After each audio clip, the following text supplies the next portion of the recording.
Hello दोस्तों, जय हिंद। मैं Shah Faisal citizen judicial classes से आज आपके सामने मुगल साम्राज्य का पार्ट थर्ड अपनी वीडियो लेकर आया हूँ। पार्ट फर्स्ट में मैंने आपको बताया मुगल साम्राज्य का एस्टेब्लिशमेंट भारत में कैसे हुआ, बाबर किस तरह से आया, इब्राहिम लोदी के साथ युद्ध कब हुआ, पानीपत का प्रथम युद्ध कब हुआ, उसके बारे में मैंने फर्स्ट वीडियो में बताया। सेकंड वीडियो में मैंने आपको अकबर के बारे में कार्यकाल बताया, अकबर ने किन किन से युद्ध लड़े, क्या क्या उसने योजनाएं अपनाई। बहुत इंपॉर्टेंट दोनों वीडियोस थी, एग्जाम में बहुत काम आएंगे आपके दोस्तों। आजकल जुडिशरी में भी जीएस आता है दोस्तों, जीएस में हिस्ट्री पार्ट आता है, उसमें मुगल साम्राज्य अलग से पार्ट है, उसके बारे में पूछते हैं दोस्तों। थर्ड वीडियो में सलीम मीन्स जहांगीर के बारे में बताऊंगा, प्लस शाहजहां के बारे में बताऊंगा। ठीक, बहुत इंपॉर्टेंट वीडियो होगी। मेरी वीडियो में कोशिश कीजिएगा ईयरफोन लगा के सुनिएगा दोस्तों, आराम से समझ में आएगी आपके। शुरू करता हूं दोस्तों। मेरी वीडियो शुरू करने से पहले हमेशा की तरह आपसे अपील, मेरी वीडियो को लाइक और सब्सक्राइब कीजिएगा। चलिए, अब देखिए अकबर का उत्तराधिकारी कौन हुआ? सलीम। ठीक, सलीम का ही नाम जहांगीर था। कंफ्यूजन रहता है सलीम कौन जहांगीर कौन। सलीम सलीम नाम अकबर ने शेख सलीम चिश्ती की दरगाह पर मन्नत मांगी। जब इसके बच्चा नहीं हो रहा था, बेटा नहीं हो रहा था, तो उसने शेख सलीम चिश्ती की दरगाह पर मन्नत मांगी, जिससे इसे पुत्र प्राप्ति हुई अकबर को। उन्हीं के नाम पर इसने इसका नाम सलीम रखा। ठीक दोस्तों, चलिए शुरू करता हूं। देखिए ध्यान से, जहांगीर अकबर का उत्तराधिकारी कौन हुआ? सलीम। इसका जन्म हुआ 30 अगस्त 1569 को। इसका जन्म जहांगीर के नाम से गद्दी पर बैठा। जहांगीर को न्याय की जंजीर के नाम से भी याद किया जाता है। इसने अपने आगरा के किले में न्याय की एक जंजीर लगा रखी थी, जो सोने की बनी हुई थी।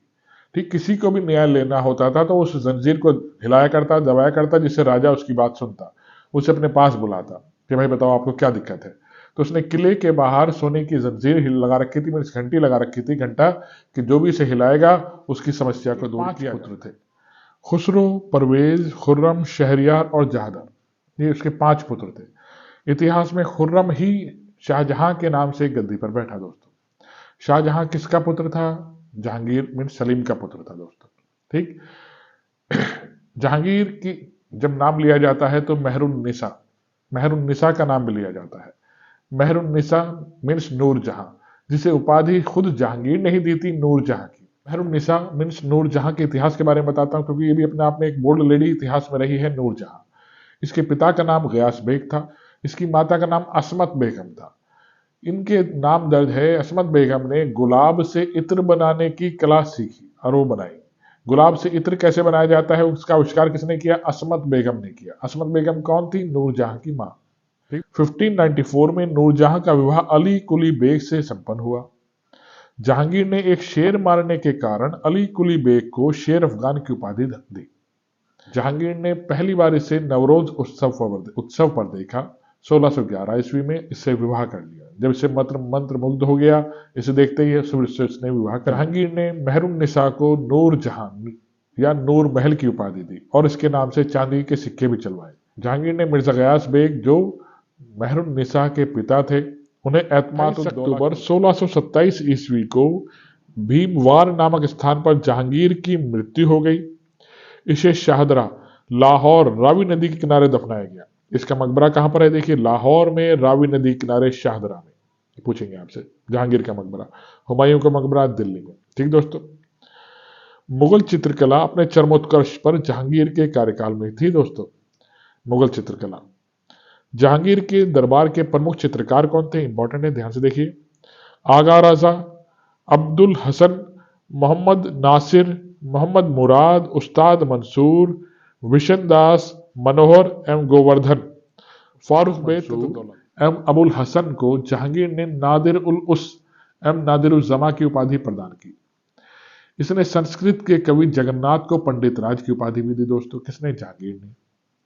जहांगीर ने अपनी आत्मकथा में लिखा कि कोई भी चित्र, चाहे वह किसी भी मृतक व्यक्ति या जीवित व्यक्ति द्वारा बनाया गया हो, वह उसे देखते ही तुरंत बता सकता है कि वह किस चित्रकार ने बनाया है। इतना योग्य जहांगीर था। जहांगीर के समय को चित्रकला का स्वर्ण काल कहा जाता है। ठीक, एतमादुद्दौला का मकबरा। एतमादुद्दौला कौन? नूरजहां का पिता। एतमादुद्दौला का मकबरा 1626 ईस्वी में नूरजहां बेगम ने बनवाया। मुगल कालीन वास्तुकला के अंतर्गत निर्मित ये प्रथम ऐसी इमारत है जो पूर्ण रूप से बेदाग संगमरमर से बनाई गई है। इसी इमारत में पित्रा दुरा नामक जड़ऊ पद्धति का इस्तेमाल किया गया। ठीक दोस्तों, जहांगीर के मकबरे का निर्माण भी नूरजहां ने ही कराया था। जहांगीर के शासनकाल में कैप्टन हॉकिंस अंग्रेज गवर्नर भारत आया। अब देखिए यहां तक जहांगीर आ गया। जहांगीर का उत्तराधिकारी कौन हुआ? शाहजहां। ठीक, 5 पुत्र थे, 5 पुत्र में इसका एक नाम बच्चा था खुर्रम। खुर्रम ही आगे शाहजहां नाम से गद्दी पर बैठा, लेकिन इसे जंग लड़नी पड़ी अपने भाइयों से। देखिए जहांगीर के बाद सिंहासन पर शाहजहां बैठा। जोधपुर के शासक मोटा राजा उदय सिंह की पुत्री जगत गोसाई के गर्भ से 5 जनवरी 1592 को खुर्रम बिन शाहजहां का जन्म हुआ।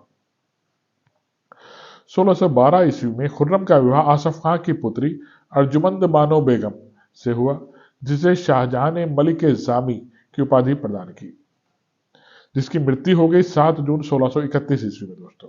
ठीक, 4 फरवरी 1628 ईस्वी में शाहजहां आगरा में अबुल मुजफ्फर शहाबुद्दीन मोहम्मद साहब किरान सानी की उपाधि प्रदान कर आसफ खां को वजीर पद एवं महावत खां को खाना खाना की उपाधि प्रदान करी। इसने नूरजहां को 2 लाख रुपए प्रतिवर्ष पेंशन देकर लाहौर भेज दिया, जहां उसकी 1645 ईस्वी में मृत्यु हो गई। अपनी बेगम मुमताज महल की याद में शाहजहां ने ताजमहल का निर्माण आगरा में उसकी कब्र के ऊपर करवाया। ताजमहल किसने बनवाया? शाहजहां ने। मुमताज महल की याद में बनाया। ठीक दोस्तों, ताजमहल का निर्माण करने वाले मुख्य स्थापत्य कलाकार उस्ताद अहमद लाहौरी थे।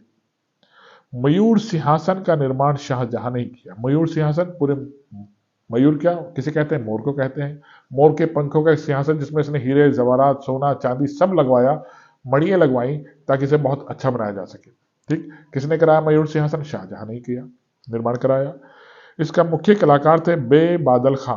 मयूर सिंहासन के बादशाह के सिंहासन के पीछे पितरा दुरा के जड़ऊ काम की एक श्रृंखला बनाई गई थी, जिससे पौराणिक यूनानी देवताओं का उल्लेख मिलता है दोस्तों। शाहजहां के शासनकाल को स्थापत्य कला का स्वर्ण युग कहा जाता है। इसने क्या क्या बनवाया शाहजहां ने? ध्यान से देखिएगा। दिल्ली का लाल किला किसने बनवाया? शाहजहां ने। दीवाने आम, दीवाने खास, दिल्ली की जामा मस्जिद का निर्माण भी शाहजहां ने किया। आगरा की मोती मस्जिद का निर्माण भी शाहजहां ने किया। ताजमहल एवं लाहौर किला स्थित शीश महल भी शाहजहां ने ही बनवाया दोस्तों। हुमायूं के मकबरे को ताजमहल का पूर्ववर्ती भी 1638 ईस्वी में अपनी राजधानी आगरा से दिल्ली स्थानांतरित की। यमुना के दाहिने तट पर इसने शाहजहानाबाद एक नगर बसाया। आगरा के जामा मस्जिद का निर्माण शाहजहां की पुत्री जहां आरा ने किया। जो आगरा के अंदर जामा मस्जिद, उसके निर्माण किसने किया? इसकी पुत्री जहां आरा ने किया। शाहजहां के दरबार के प्रमुख चित्रकार मोहम्मद फकीर के दरबार में वंशीधर मिश्र और हरिनारायण मिश्र नाम के 2 संस्कृत के कवि भी मौजूद थे दोस्तों। शाहजहां ने संगीतज्ञ लाल खां को गुण समुद्र की उपाधि एवं संगीतज्ञ जगन्नाथ को, जो हिंदी के कवि थे, महाकवि राय की उपाधि से सुशोभित किया। शाहजहां के पुत्रों में दारा शिकोह सर्वाधिक विद्वान था। कौन इसका? दारा शिकोह। इसने भगवद गीता, योगेश्वर शिष्ट, उपनिषदों, रामायण का अनुवाद फारसी में करवाया। इसने सर ए अकबर महान रहस्य नाम के उपनिषदों का अनुवाद भी करवाया। दारा शिकोह कादरी सिलसिले के मुल्ला शाह बदख्शी का शिष्य था दोस्तों। शाहजहां ने दिल्ली में एक कॉलेज का निर्माण एवं दारुल बका नामक कॉलेज की मरम्मत भी कराई दोस्तों। किसने? शाहजहां ने। दारुल बका। सितंबर 1657 ईस्वी में शाहजहां के गंभीर रूप से बीमार पड़ने की मृत्यु की अफवाह में युद्ध छिड़ गया दोस्तों। ठीक, उस समय इसके पुत्र कहां कहां पर थे? ध्यान से देखिएगा। उस समय शुजा बंगाल में, मुराद गुजरात में, औरंगजेब दक्कन में था। 15 अप्रैल 1658 ईस्वी में दारा और औरंगजेब के धर्मट का युद्ध हुआ, जिसमें दारा शिकोह पराजित हुआ। दोबारा सामूगढ़ का युद्ध 29 मई 1658 ईस्वी में दारा और औरंगजेब के बीच हुआ, जिसमें भी औरंगजेब विजयी हुआ। ठीक, उत्तराधिकार का अंतिम युद्ध देवरई की घाटी में हुआ 1659 ईस्वी में। इस युद्ध में भी दारा पराजित हुआ और इसे इस्लाम धर्म की अवहेलना करने के अपराध में 30 अगस्त 1659 ईस्वी को उसकी हत्या कर दी औरंगजेब ने। दारा शिकोह ने अपना निर्वसित जीवन अलवर, राजस्थान के कांकाबाड़ी किले में बिताया। इस किले का निर्माण जयसिंह सेकंड ने करवाया था। शाह बुलंद इकबाल के रूप में दारा शिकोह को जाना जाता है। 8 जून 1658 को औरंगजेब ने शाहजहां को बंदी बना लिया। ठीक, आगरा के किले में अपनी कैदी जीवन के 8वें वर्ष 22 जनवरी 1666 ईस्वी को 74 वर्ष की अवस्था में शाहजहां की मृत्यु होगी दोस्तों। ठीक दोस्तों, इस तरह से मेरा मुगल साम्राज्य का पार्ट 3 आज कंप्लीट होता है। अगले पार्ट में मैं आपके लिए औरंगजेब लेकर आऊंगा दोस्तों। ठीक, बहुत इंपॉर्टेंट वीडियो होगी, उसे भी देखिएगा। आशा करता हूँ मेरी वीडियो पसंद आ रही होंगी दोस्तों आपको। आइए इन्हें लाइक और सब्सक्राइब कीजिएगा। अगला पार्ट में औरंगजेब का लेकर आऊंगा, बहुत इंपॉर्टेंट है औरंगजेब, बहुत कंट्रोवर्शियल इसका पार्ट रहा है, बहुत काम आएगा दोस्तों। धन्यवाद दोस्तों।